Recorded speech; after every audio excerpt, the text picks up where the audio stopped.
Do you know what today is? It's that time of the week, Thirsty Thursday. Let's go.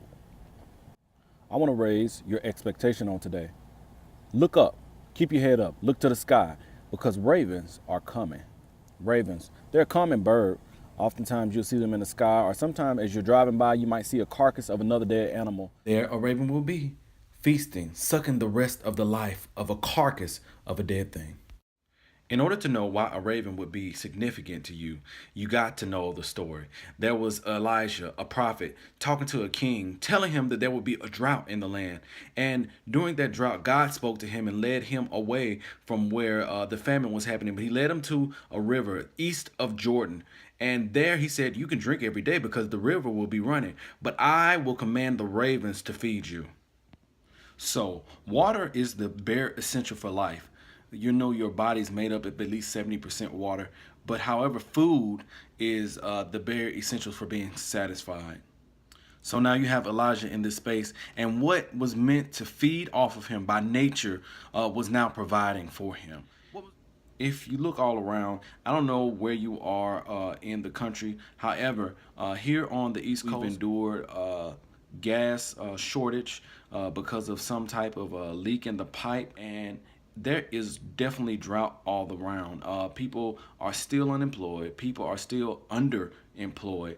But I want to encourage you that it's not going to leave you lifeless. It's not going to take all the life out of you. It's not going to take what you have left. You know why? Because God has already ordered your steps and directed you to this place, and the ravens are on their way. So let me tell you my quick raven story. My backyard was flooded because my neighbor had a leak in his backyard. I couldn't cut my grass for over a month, and I had a very long, hard week. You know what? I really planned in my mind to go and hire somebody to do my yard and lawn mowing services this time, but I looked at everything and I said, you know, I really don't need to put the money into that particular place. And I was getting ready to go out my door, had my headphones in, had my joggers on, and I was met at the door by a friendly doorbell ring and a neighbor. And guess what? Ravens. No, it's not a bird. It's not a plane. But I want to tell you what a raven is. An unexpected blessing from an unordinary place meant to provide for you. He doesn't have to give you the money for the thing when he can just give you the provision. You don't need money when you need a favor. You don't need a car when you need a ride on today. You need a raven.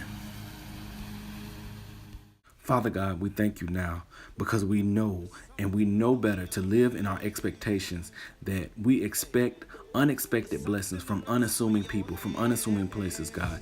We don't need necessarily the loan for the car. Somebody could give us the car. We don't necessarily need the money to do the thing, God. You can just have somebody to do the thing, God.